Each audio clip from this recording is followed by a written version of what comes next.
오늘은 사도행전 3장 1절에서 10절의 말씀을 중심으로 내게 있는 이것을이라는 제목으로 같이 은혜를 나누고자 합니다.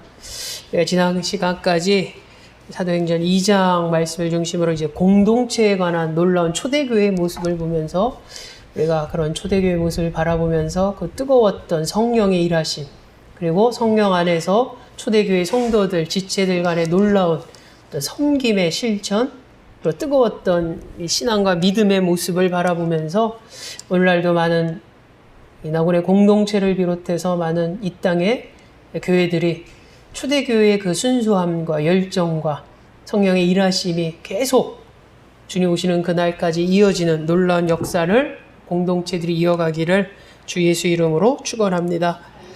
그러면서 오늘 3장으로 넘어갔을 때 아주 우리가 잘 알고 또 중요한 사건이 나타납니다. 우리 성경에 봤을 때 베드로와 요한이 성전으로 올라가는 모습에서 시작합니다. 그래서 1절에 보면 제9시 기도 시간에 베드로와 요한이 성전에 올라갈새, 이 모습을 시작하면서 그 당시 유대인들의 하루 3번 기도의 어떤 생활, 규례를 지켰음을 보게 됩니다. 그래서 유대인들이 당시에 하루 3번 기도할 때 그들 시간으로 이제 3시에, 6시에, 9시에, 그러니까 우리 시간으로 이렇게 좀 해석을 하자면 오전 9시에 기도드리고 또 정오 12시에 기도드리고 또 오후 3시에 기도드리고 그런 모습이 그들 가운데 있었음을 보게 됩니다. 근데 성경에 봤더니 베드로와 요한도 이 기도의 생활에 충실했던 모습을 보게 됩니다. 충실했던 모습. 그래서 제자들이 기도하려고 성전에 오후 3시에 가게 되는 모습. 이 모습을 시작하면서 그리스도인, 신앙인으로서의 이 기도의 생활, 삶이 얼마나 중요하고 그것이 우리 삶 가운데 계속 반복되어져야 되고 어떤 삶의 한 부분이어야 됨을 한번 생각해 보게 됩니다. 기도의 모습은 사실 제자들에게서 갑자기 나타난 것이 아니죠. 구약시대부터 하나님 앞에 기도하는 하나님의 백성의 모습을 봤고 또 신약시대에 들어가면서 예수님께서 기도하시는 모습을 우리는 주님의 공생의 기간 동안 보게 됩니다. 그 많은 바쁜 가정 속에서도 끊임없이 기도하기 위해서 하나님과의 교제지요. 하나님과의 교제의 시간. 주님조차도 그것을 몸을 보이셨고 그 모습은 결국 제자들이 그대로 훈련되어지고 제자들도 역시 변함없이 기도하는 모습. 그것은 지금도 오늘날도 우리 가운데 마찬가지입니다. 우리가 신앙인의 삶 가운데 기도의 영역이 얼마나 중요한지 다시 한번 생각해 보게 되면서 저와 여러분들이 주님이 오시는 그날까지 신앙의 삶을 계속 살아가는 데 있어서 말씀의 삶과 또 기도의 삶이 균형 있게 잘 조화롭게, 그래서 그것이 삶의 한 부분이 되기를 주 예수 이름으로 축원합니다.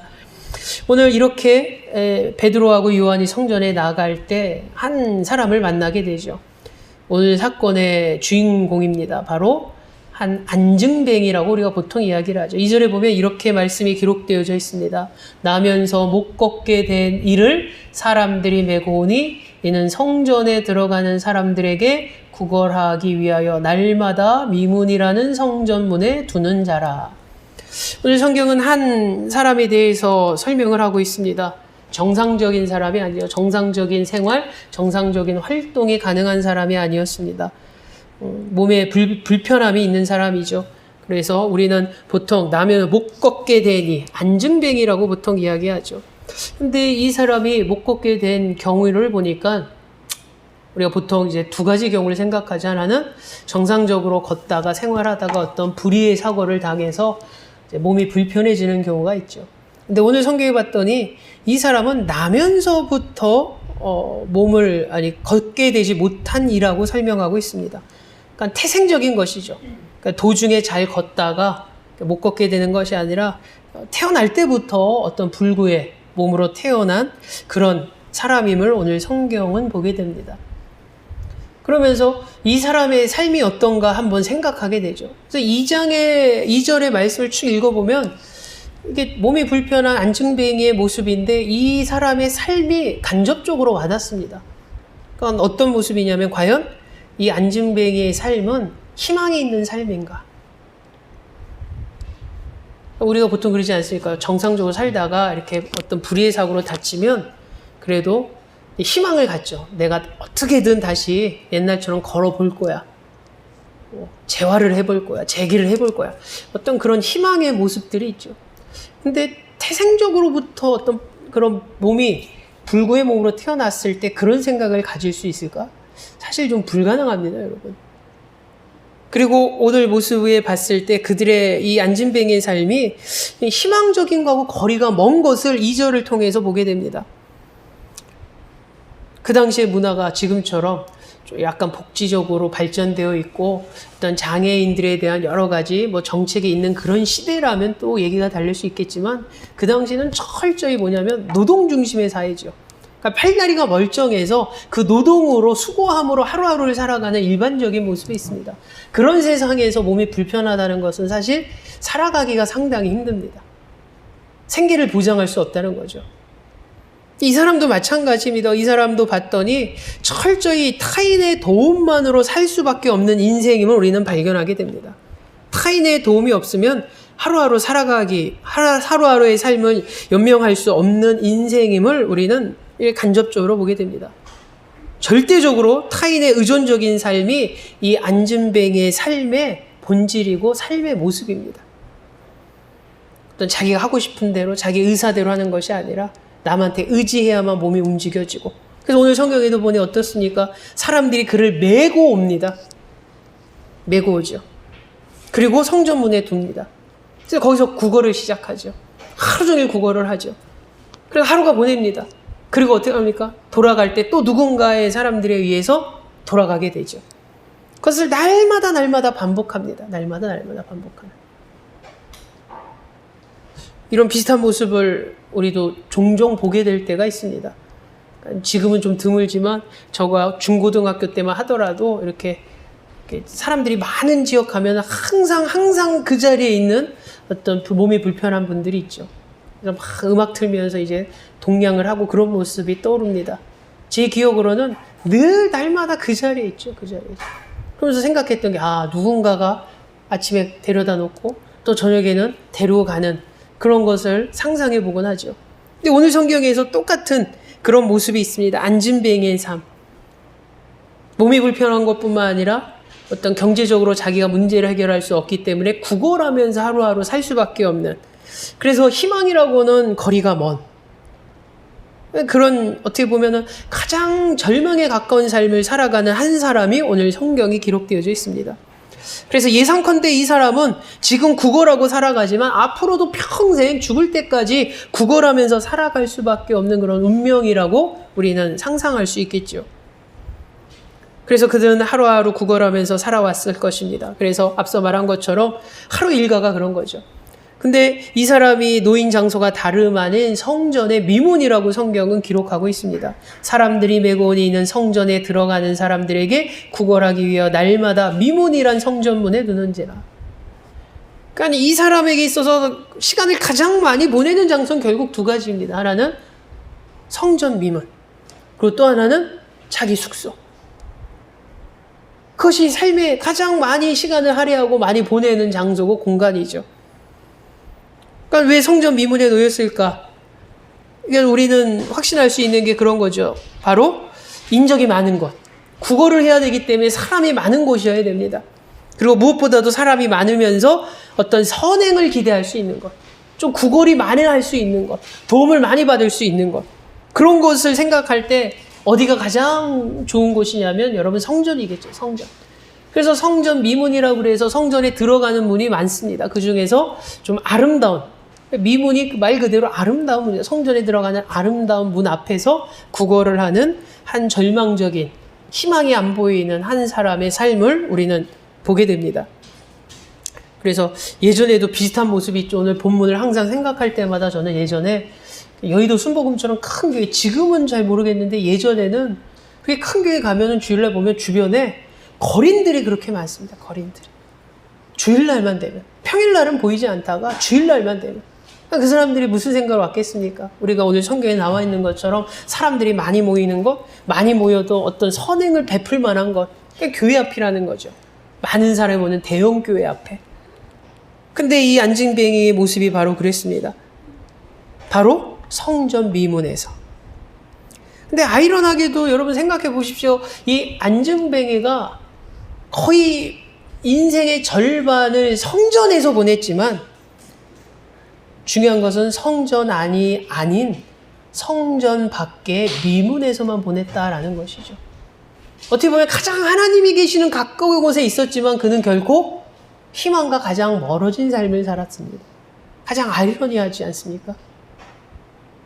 주님 하나님이 계시는 성전에 늘 시간의 절반을, 인생의 절반을 아마 거기서 구걸하면서 성전에서 늘 가까이 있었지만 결코 성전 아닌 바깥만 맴돌면서 거리는 모습. 이 사람이 오늘 베드로와 요한을 만납니다. 성경에 봤더니 3절에 이렇게 말씀이 있죠. 그가 베드로와 요한이 성전에 들어가려 함을 보고 구걸하거늘 베드로가 요한과 더불어 주목하여 이르되 우리를 보라 하니. 여러분 아마 우리는 이렇게 생각할 수 있을 것입니다. 베드로와 요한이 기도하기 위해서 이제 성전을 들어가려고 합니다. 당연히 성전을 들어가기 위해서 문을 지나야죠. 그 많은 문 중에서 특히 오늘 성경의 배경이 되는 그 성전 미문을 지나가게 됩니다. 그 앞에는 늘 있었던 오늘 안진뱅이 그 사람이 구걸하고 있었겠죠. 구걸하는 가운데 뭔가 인기척이 느껴졌을 것입니다. 왜냐하면 베드로와 요한이 지나가니까 인기척에서 자동으로, 그러니까 아마 인기척을 느끼고 본능적으로 기계적으로 구걸했을 것입니다. 선생님 저 좀 도와주십시오. 그러니까는 멀리서 보고 베드로다, 요한이다. 그걸 알고서 성경에 보면은 예수님을 막 찾을 때 막 간절하게 예수 그런 느낌은 아니죠. 그냥 많은 지나가는 미문을 지나고 왔다 갔다 하는 어떤 종교적인 열정이 있는 많은 그 신앙인 중에 한두 명이라고 생각을 했겠죠. 근데 베드로와 요한이 지나가는데 그 인기척을 느끼고 그냥 반응을 합니다. 선생님 저를 불쌍히 여겨주십시오. 선생님 저 좀 도와주십시오. 이렇게 구걸을 했겠죠.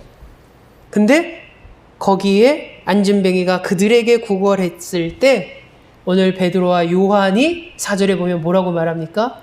베드로가 요한과 더불어 주목하여 이르되 우리를 보라 라고 말합니다. 여러분 이 안진뱅이가 베드로와 요한을 알고서 저분들 그러면서 이렇게 액션을 취하지 않았듯이 여러분 베드로와 요한도 지나가면서 이 안진뱅이를 막 의도적으로 주목하지 않았습니다. 사실은 한 번도 그렇게 그런 사람들이 없는 장소에 가다가 이 안진뱅이를 본 것이 아니라 아마 베드로와 요한도 알 것입니다. 다른 성전으로 이어지는 문에도 늘 이런 사람들이 있었을 것이라는, 구걸하는 사람들, 혹시 몸이 불편해서 어떤 도움을 청하는 사람들이 그 문마다 곳곳에 있었겠죠. 그런 곳을 요한과 베드로는 늘 보면서 지나갔겠죠, 여러분. 한 번도 그런 사람이 없다가 갑자기 오늘 본문에서만 이 안진뱅이가 처음 나타나서 주목하고 관심을 끈 게 아닙니다. 늘 보여줬던 사람들, 늘 지나쳤던 사람들, 그런 사람들이었을 것입니다. 근데 오늘 놀랍게 성경은 베드로와 요한이 더불어 이 안진뱅이를 주목하게 됩니다. 안진뱅이가 요한과 베드로를 특별히 찾지 않았듯이 평상시에도 이 베드로와 요한도 이런 안진뱅이가 딱히 찾았지 않았을 텐데 오늘 장면에선 놀랍게도 베드로와 요한이 이 안진뱅이를 주목하게 되죠. 그리고 성경에서 이렇게 말하지 않습니까? 우리를 보라 라고 말합니다. 여러분, 저는 여기서 첫 번째로 우리가 보고자 하는 것은 왜 베드로와 요한이 이 안진뱅이에 주목하고 집중하게 됐을까? 평상시에 전혀 없던 장소에 없던 사람인데 갑자기 나타나서 주목을 끌어서 그러진 않았을 거라고 봅니다. 단순히 우연한 만남이었을까? 갑자기 생기신 관심이었을까? 오늘 성경에서 이 베드로와 요한과 안진뱅이의 만남과 오늘 보게 될 이 놀라운 사건은 바로 하나님의 일하심이 어떻게 이루어지는가를 보여주는 한 장면입니다, 여러분. 우리는 우연인 것 같지만, 우리는 단순히 어떤 그냥 자연스러운 만남 같지만 사실은 우리 삶의 작은 부분까지도 세밀하게 이끄시고 인도하시는 하나님의 일하심이 오늘 사도행전 3장 가운데 나타나고 있음을 보게 됩니다. 우리 삶 가운데 가장 작은 부분. 여러분, 이것은 거꾸로 얘기하자면 어떻습니까? 오늘날도 마찬가지라는 거죠. 생각해 보시죠. 저와 여러분이 왜 구원을 받았을까? 만약 누군가에 의해서 저와 여러분들이 복음을 접하게 되고 누군가에 의해서 전도가 되어지고 누군가의 손에 이끌려 처음 교회에 나오게 해서 신앙생활하고 그랬다면 한번 그런 생각을 해봅니다. 왜 하필 그 사람이 나를 교회 가자고 했을까? 하필 왜 그때 나에게 복음이 전해졌고 나는 거기에 어떻게 반응했을까? 어떻게 보면 우연인 것 같고 어떻게 보면은 그냥 단순해 보이는 어떤 만남과 초대와 반응들인 것 같지만 사실은 성경에 뭐라고 말합니까? 우리가 하나님을 사랑한 것이 아니라 하나님이 우리를 먼저 사랑하셨고 하나님이 우리를 택하시고 하나님이 우리를 부르셔서 우리를 자녀 삼아주시고 하나님의 구원의 은혜를 누리겠다라고 성경은 증거합니다. 우리가 신앙생활 했을 때 처음 해봤을 때 어떻게 보면은 별거 아닌 것 같은 만남, 별거 아닌 것 같은 초대, 별거 아닌 것 같았던 어떤 반응들이 사실은 오늘 성경에 나와 있는 말씀대로 보자면 정말 세밀한 부분까지 일하시는 하나님의 일하신 가운데, 인도하신 가운데 우리의 삶의 변화는, 놀라운 삶의 역사는 이루어지고 있음을 보게 됩니다. 마치 안증뱅이가 요한과 베드로를 만나고 요한 베드로는 이 안증뱅이를 주목했듯이 바로 우리는 하나님의 이 작은 것에도 반응하고 일하시는 하나님의 놀라운 일하심을 오늘도 우리가 기대하고 그리고 그 인도하심으로 살아가는 성도가 되길 원합니다. 때로는 우리는 정말 큰 하나님의 일하심만 바라죠. 기적 같은 하나님의 이끄심만 바라죠. 근데 하나님의 일하심의 방법은 정말로 우리가 헤아릴 수 없는, 상상할 수 없는, 초월할 수, 우리가 예상치 못한 기적과 같은 방법으로 우리를 인도하시고 일하시기도 하지만 정말 작고 세밀하게 마치 이게 우연인 듯 혹은 너무나 당연스러운 것 같은, 단순한 것 같은 그런 과정 속에서도 하나님은 세심하게 우리에 대해서 우리의 삶 가운데 개입하시고 일하시는 하나님임을 오늘 성경은 증거하고 있고 그런 하나님의 인도하심을, 하나님의 일하심을 우리가 감지하는 사람이 되길 원합니다. 무감각해서 하나님은 계속 우리 가운데 세세하게 일하시는데 나는 그런 거는 반응하지 못하고 그냥 큰 것, 하나님 기적과 같은 것만 내 눈에 보이게 해주십시오. 이런 성도들이 있다는 거죠. 여러분, 오늘 성경에 봤더니 오늘 놀라운 일이 벌어집니다. 안증뱅이가 베드로와 요한이 안증뱅이를 주목합니다. 그랬을 때 오늘 성경에 보니 이렇게 말을 하죠. 4절에 베드로가 요한과 더불어 주목하여 이르되 우리를 보라라고 말합니다. 관심을 갖게 되고 주목했다는 거죠. 평상시에는 지나쳤었던 안진뱅일 수도 있었을 것입니다. 근데 오늘 이 순간만큼은 하나님의 일하심이 있었고 하나님의 이끄심이 있었다는 거죠. 성령의 놀라운 일하심이 이들 가운데 나타나게 됩니다. 그래서 베드로가 말하죠. 우리를 보라라고 요청합니다. 그럴 때 이 안진뱅이가 오늘 성경에 봤더니 5절에 이렇게 말합니다. 그가 그들에게서 무엇을 얻을까 하여 바라보거늘. 그러니까 불렀으니까는 이 안진뱅이가 됐어. 요즘으로 치자면은 선생님 도와주십시오. 그럼 그냥 무관심하게 지나가는 사람이 많았겠죠. 그렇지 않겠습니까? 우리 그냥 생각으로 해봤을 때 다 주진 않았겠죠. 다 도와주진 않았겠죠. 가다가 몇몇 사람만 주어주고.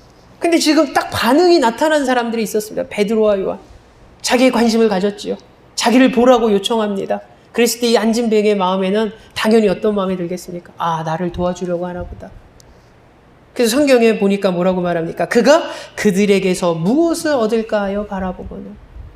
여러분, 이 안진뱅이가 과연 무엇을 얻으려고 했을까요? 안진뱅이가 얻으려고 했던 것은 여러분 우리가 당연히 상상할 수 있는 것입니다. 바로 물질적인 도움을 바랬습니다. 물질적인 도움.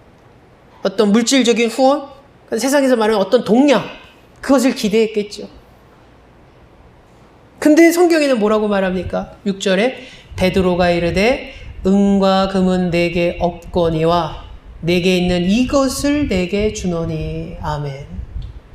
그럼 베드로가 이 안진뱅이의 마음을 이미 알고 있었습니다. 이 안진뱅이가 무엇을 바라고 그들을 바라봤을 때 그 바라는 것이 무엇인지 이 베드로는 정확히 알고 있었죠. 이 안진뱅이가 바라고 있는 것, 이 안진뱅이의 상황과 형편과 그에게 있어서 기대할 수 있는 최선의 것, 가장 현실적인 것은 물질적인 도움이었습니다. 물질적인 도움. 그리고 그의 마음을 베드로와 요한은 예상하고 있었죠. 그래서 베드로가 말한 것이 이렇게 말하지 않습니까? 은과 금은 내게 없거니와. 정확하게 안진뱅이의 마음을 꿰뚫어 본 거죠. 안진뱅이의 마음은 특별히 나를 불러서 말한 거 보니까 다른 사람 같으면 그냥 딸랑 동전 소리 내고 갈 텐데 나를 보라고 요청한 거 보니까 좀 큰 액수를 나에게 도움을 주지 않을까? 좀 기대 이상의 좀 오늘 좀 동량이 생기지 않을까? 그런 마음이었겠죠. 근데 베드로가 뭐라고 말합니까? 은과 금은 내게 없다라고 말합니다.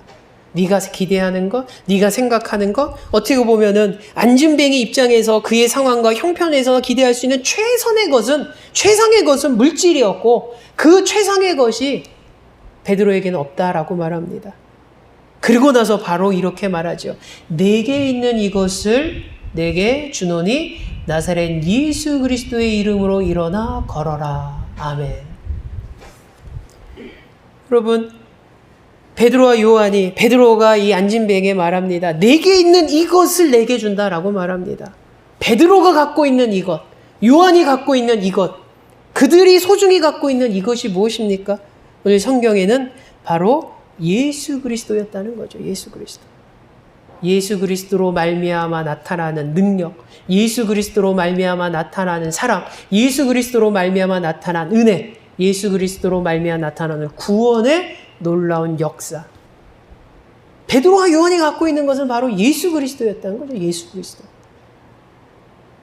근데 여러분 중요한 것은 이들이 갖고 있는 베드로가 얘기하고 있는 내게 있는 이것, 바로 예수 그리스도에 대한 믿음, 예수 그리스도에 대한 확신. 예수 그리스도가 금과 은이 없어서 차선책으로 대신해서 이 안진뱅이에게 증거하고 선언한 것이 아니라는 것입니다. 베드로의 마음은 내가 금과 은이 있으면 제일 좋을 텐데 그게 최상인데 내가 그건 없고 차선책으로 내게 있는 예수 그리스도를 너에게 증거하겠어. 예수 그리스도로 말미암은 능력을 너희한테 줄 거야 라는 것이 아니죠. 오히려 거꾸로입니다. 네가 바라는 건 금과 은이지. 근데 금과 은보다 더 가치 있고 금과 은보다는 더 비교할 수 없는 그 이상의 것, 최상의 것, 가장 좋은 것을 내가 너에게 줄 거야. 내가 갖고 있어. 그게 바로 예수 그리스도라는 것입니다. 바로 예수 그리스도로 말미암은 은혜와 사랑과 긍휼의 능력. 오늘 본문으로 이야기하자면 치유하심의 은혜를 바로 이 안진뱅이에게 선포한 것이죠. 여러분 저는 그런 생각을 해봅니다. 만약 안진뱅이의 기대대로만 이루어졌다면 안진뱅이가 생각할 수 있는 자기의 형편과 상황에서 자기가 바랄 수 있는 최상의 것대로 이루어졌으면 뭐가 이루어졌겠습니까? 물질의 도움을 받았겠죠. 근데 여러분 그 물질의 도움이었다면 그것이 아무리 큰들 그것이 1년을 가겠습니까? 2년을 가겠습니까? 정말 어마어마하게 물질에 상상할 수 있는 걸 초월해서 10년만큼의 살 수 있는 물질의 도움을 받았어도 생각해 보십시오. 10년 후에는 다시 미문으로 나와야 됩니다, 여러분. 큰 도움을 받아서 나는 1년 동안은 이제 미문에 안 나와도 먹고 사는 문제 해결할 수 없을 만큼 큰 물질의 도움을 받아서 후원을 받아서 기쁘겠죠. 최상의 것을 받았다라고 생각을 하겠죠. 근데 1년이 지나면 다시 미문으로 찾아와야 됩니다. 안진뱅이가 생각할 수 있는 최상의 것으로는 자기의 삶의 본질의 문제를 해결할 수 없었다는 것입니다. 근데 베드로는 이 안진뱅이의 본질의 문제를 해결하는 것을 선물로 주었다는 거죠. 예수 그리스도의 이름으로 주었다는 것입니다. 여러분 오늘 본문을 보면서 우리는 많은 생각을 하게 됩니다. 내가 예수를 믿을 때, 예수를 바라볼 때 우리가 바라는 것이 무엇인가? 어떤 사람들한테 그냥 질문을 합니다. 예수 왜 믿으세요? 교회 왜 믿으세요? 그러면 나는 이래해서 예수를 믿으려고 합니다. 이래서 교회 다녀요 라고 얘기하다 보면 대부분이 뭐냐면 자기 기준에게 가장 자기 상황과 자기 형편에 가장 필요로 하는 문제 혹은 자기에게 있어서 꼭 해결되어야 할 문제를 해결하기 위해서 예수를 찾는 이들이 분명히 있습니다. 마치 오늘 안진뱅이가 그가 생각할 수 있는 그의 형편과 그의 환경 속에서는 물질의 도움이 그가 생각할 수 있는 최상의 것이라고 생각하고 그것을 바랬지만 베드로는 그 이상의 것을 선포하듯이 오늘 우리가 예수를 믿는 신앙의 모습은 어떻습니까, 여러분? 내 기준으로 봤을 때 내가 생각하는 건 이게 최상이야 라고 생각하겠죠. 그러나 우리를 향한 하나님의 일하심과 우리를 향한 하나님의 은혜는 우리의 본질적인 문제를 해결하시는 하나님임을 우리가 고백하게 됩니다. 내 생각에는 이것이 내가 바라는 최상이고 이것이 바라는 것이라고 생각하겠지만 하나님은 우리를 향해서 그 이상의 것, 더 나아가서 내 삶의 본질적인 것을 해결해 주시려는 하나님의 궁휼하심의 선언과 하나님의 일하심이 우리 가운데 있음을 오늘 우리는 확인하게 되는 것이죠. 저는 그래서 생각을 해봅니다. 안진뱅이가 그냥 바라는 대로 했으면 그냥 1년치 혹은 10년치 어마어마한 물질의 후원을 받았다면 그 10년 후에는 어떻게 됐을까? 1년 후에는 어떻게 됐을까? 3년 후에는 어떻게 됐을까? 다시 원점이죠. 다시 미문으로 나와야 됩니다. 그러나 어떤 일이 벌어졌습니까? 그 이상의 것, 하나님께서는 예수 그리스도로 말미암은 놀라운 치유의 궁휼하심의 능력을 보이셨고 사랑을 베푸셨고 은혜를 베푸셔서 이 안진뱅이의 삶의 가장 기본적이고 본질적인 문제를 해결해 주시지 않습니까? 안진뱅이가 일어나는 그 순간 어떤 일이 벌어집니까? 이 사람은 더 이상 미문으로 나올 필요가 없어진 것입니다, 여러분. 그러지 않습니까? 삶의 본질적인 문제가 해결되는 거죠. 그래서 저와 여러분들이 신앙생활, 믿음생활 한다라는 것은 어떤 너무 단편적으로 내 앞에 놓여 있는 문제, 어떤 내 앞에 필요한 것들을 바라보는 것이 아니라 내 인생의 가장 본질적인 문제를 하나님 앞에 내려놓길 원합니다.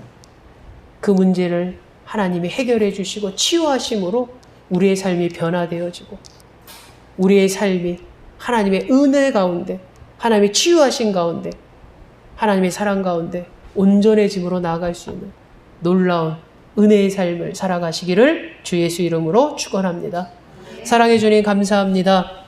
오늘 말씀을 통해서 미문 앞에 안진뱅이를 보게 됩니다.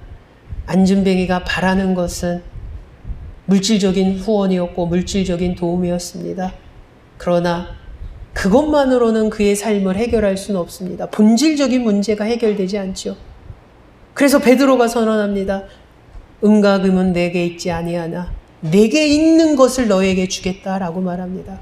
예수 그리스도의 능력, 예수 그리스도의 사랑, 예수 그리스도의 궁휼하심, 그리고 예수 그리스도의 치유의 역사가 이 안진뱅이의 삶을 본질적인 문제를 해결함을 오늘 성경을 통해서 보게 됩니다.